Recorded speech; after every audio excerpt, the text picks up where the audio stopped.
പിന്നെന്താ, ഞാൻ പറഞ്ഞു തരാമല്ലോ. ലോകത്തെവിടെയുമുള്ള ശിവഭക്തർക്ക് വിശേഷ ദിനമാണ് മഹാശിവരാത്രി. ശിവരാത്രി മഹാത്മ്യത്തിന് പിന്നിൽ നിരവധി കഥകളുണ്ട്.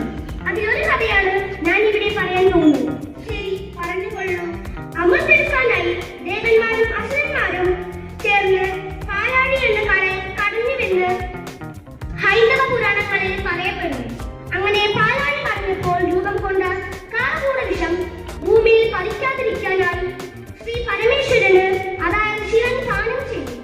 ഈ വിഷം ഉള്ളിൽ ചെന്ന് ശിവഭഗവാന് ഹാനികരമാവാതിരിക്കാൻ അദ്ദേഹത്തിന്റെ ഭാര്യ അദ്ദേഹത്തിന്റെ കഴുത്തിൽ മുറിക്കപ്പെടുകയും വായിൽ നിന്ന് പുറത്തു പോകാതിരിക്കാനായി ഭഗവാൻ മഹാവിഷ്ണു വായ പൊട്ടിപ്പിടിക്കുകയും ചെയ്തു.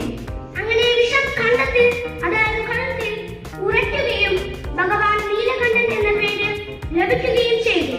ശിവഭഗവാന് ആപത്തൊന്നും വരാതെ പാർവതി ദേവിയും മറ്റു ദേവീദേവന്മാരും ഉറക്കം വിളിച്ചിരുന്ന് പ്രാർത്ഥിച്ച ദിവസമാണ് ശിവരാത്രി എന്ന് വിശ്വസിക്കുന്നത്.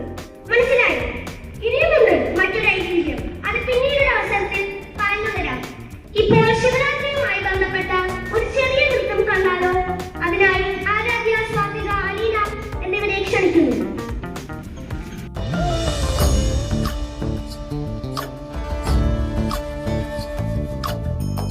ചന്ദ്രചൂഡ ಶಿವಶಂಕರ ಪಾರ್ವತಿ ರಮಣಯ ನಿನಗೆ ನಮೋ ನಮೋ.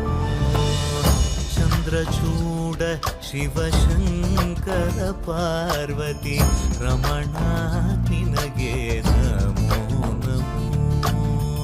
ಸುಂದರತರ ಪಿರಾಗಧರ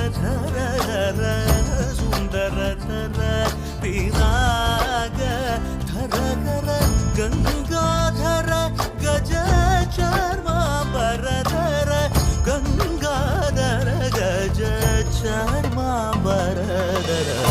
ಚಂದ್ರಚೂಡ ಶಿವಶಂಕರ ಪಾರ್ವತಿ